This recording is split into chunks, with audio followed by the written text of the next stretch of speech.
Et yo YouTube! Aujourd'hui on va parler du nouveau tapis de chez Kurozune, le Samouraï. Si vous ne connaissez pas la marque, c'est assez normal, car il s'agit de leur deuxième tapis après le Ninja, que je vous avais déjà review sur la chaîne. Le Samouraï est ici un tapis dans la partie équilibrée du spectre de rapidité, là où le Ninja était axé sur la vitesse. J'avais envie de faire une vidéo dédiée à ce tapis au lieu de le grouper avec d'autres, car je l'ai vraiment beaucoup apprécié. Je lui ai tout simplement attribué le roi de cœur, c'est-à-dire qu'il va rejoindre ma rotation principale de tapis quand j'aurai envie de tryhard. De plus, il a cette surface atypique qui fait qu'aucun autre tapis ne peut prendre sa place à ce niveau. Ce qui m'empêche de lui donner l'as, c'est qu'il n'est pas parfait, il peut avoir un ressenti un peu bizarre lors de la glisse si vous utilisez des dots notamment. Et il a aussi son prix de 60 € chez Maxisport, ce qui est assez élevé. C'est un vrai budget donc, mais en soi on dira qu'il les vaut si on regarde en fait la concurrence, vu que c'est clairement un tapis top tier. Que ce soit donc dans ses performances ou alors sa qualité de fabrication.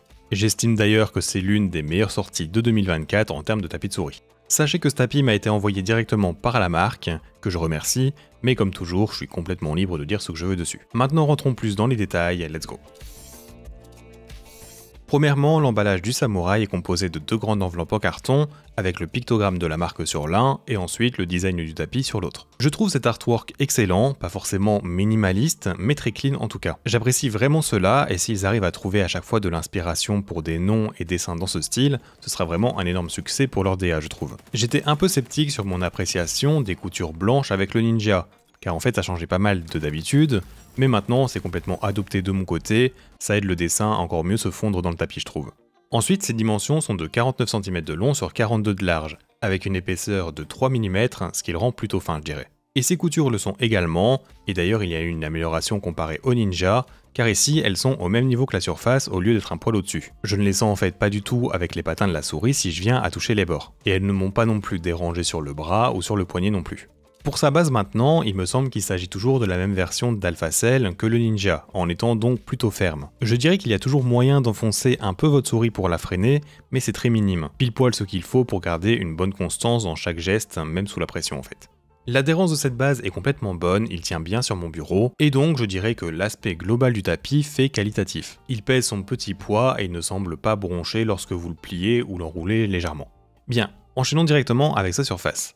Je ne sais pas si vous le voyez à la caméra en plan large, j'imagine que oui, mais le tissage de ce tapis est complètement original. En fait, même s'il s'accompagne d'une bonne dose de douceur, car oui c'est un tapis en tissu doux, eh bien on peut ressentir comme des traits plus durs selon le sens ou le niveau de pression que vous appliquez sur le tapis. Pour des gens qui possèdent ou qui ont vu mes reviews sur le Pat Smith Temple of Dream ou le Laonda Smooth Criminal, eh bien je dirais que c'est une surface cousine à ces tapis. Il n'y a cependant pas ici la partie réfléchissante, et la vitesse du tapis est aussi supérieure à ces deux-là.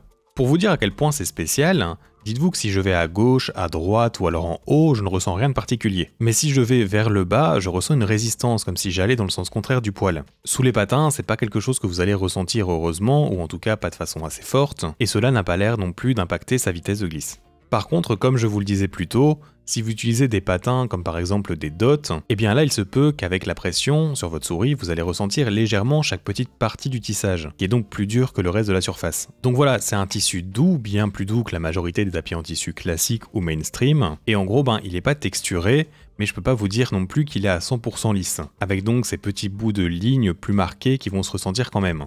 Mais du coup, comment cette surface va-t-elle performer et quelles sont ses propriétés de vitesse ? Pour répondre à cette question, je vous propose une description du tapis seul, et puis je vais le comparer à d'autres tapis connus. Alors déjà, il faut savoir que je me suis trouvé à très bien performer dessus. Il a ce truc qui fait que le premier jour où je l'ai testé, j'ai tout simplement voulu me faire plaisir en sortant ma Bistix Fabulous, qui est donc ma souris principale, abandonnant donc la souris que j'avais en test à ce moment-là. Je décrirais le Samouraï comme étant un tapis qui a de la rapidité dans son équilibre. Tout simplement, quand j'ai joué dessus sans le mettre en comparaison avec d'autres, eh bien je l'ai évalué plus rapide que ce qu'il n'est réellement. Et c'est donc un excellent atout, car si on suit ce raisonnement, ça veut tout simplement dire que je lui trouve une grande ouverture pour manœuvrer et que je me sens plus libre dans mes mouvements, alors qu'en soi il a toujours cette bonne dose de contrôle. Sa friction initiale n'est pas forcément super basse, vous pouvez donc avoir de la bonne stabilisation pour tenir une ligne sans bouger votre viseur. Sa friction dynamique, elle, par contre, est vouée à être majoritairement rapide, selon donc le type de patin utilisé, chose que je vais évoquer juste après. Et niveau force d'arrêt, elle est suffisamment présente pour faire des arrêts nets sans problème ni difficulté.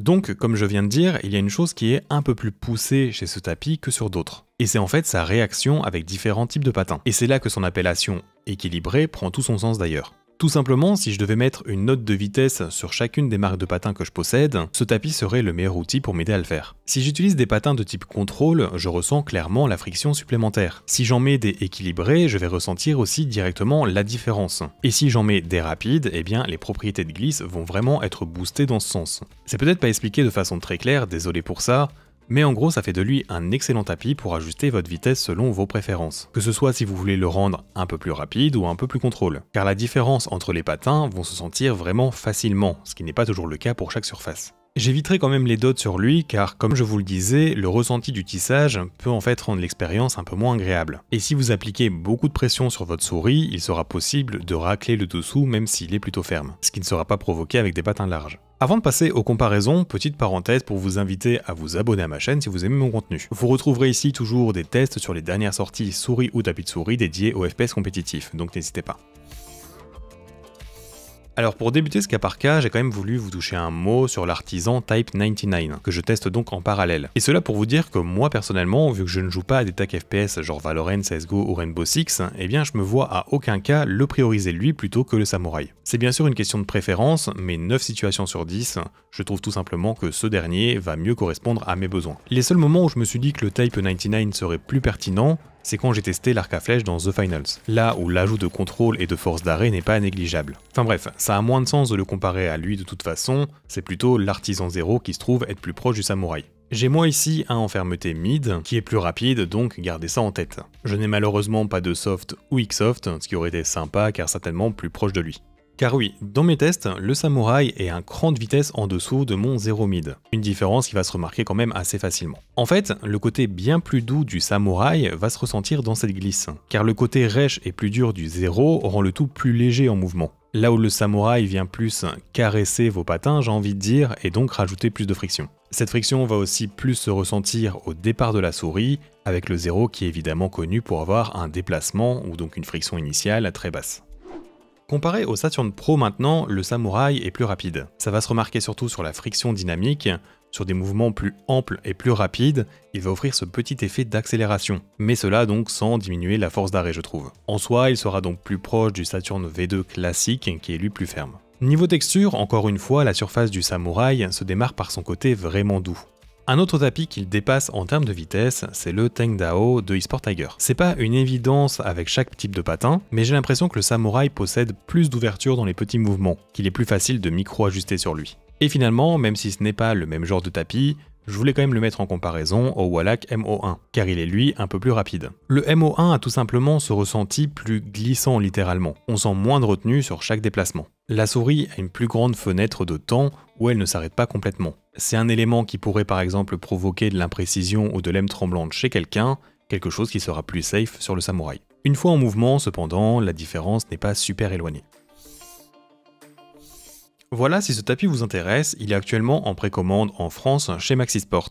Mais je pense qu'il va bientôt arriver car d'autres boutiques d'autres pays les ont reçus. N'oubliez bien sûr pas mon code EFRA5 pour économiser 5% ainsi que soutenir la chaîne au passage. Comme vous l'avez compris, c'est un tapis qui peut clairement servir pour n'importe quel FPS. Il vous suffira juste d'ajuster sa vitesse en fonction des différents patins que vous souhaitez. Si vous voulez ressentir son côté contrôle, partez sur des CorePad Pro ou X-Ray Pad Obsidian. Et si vous voulez de la vitesse, partez sur des Jade ou Tiger Eyes V2. Et voilà. J'ai vraiment hâte de savoir quel sera le troisième tapis de chez Corozone, car en termes d'originalité et performance, c'est vraiment deux réussites de leur côté pour l'instant. Et en vrai, c'est pas forcément étonnant, car c'est l'une des meilleures marques avec qui j'ai pu m'entretenir en termes d'envie de s'améliorer et de fournir le tapis le plus performant possible. Il y a donc une vraie passion derrière leur projet, tout simplement. Merci d'avoir regardé cette vidéo jusqu'au bout, et à bientôt.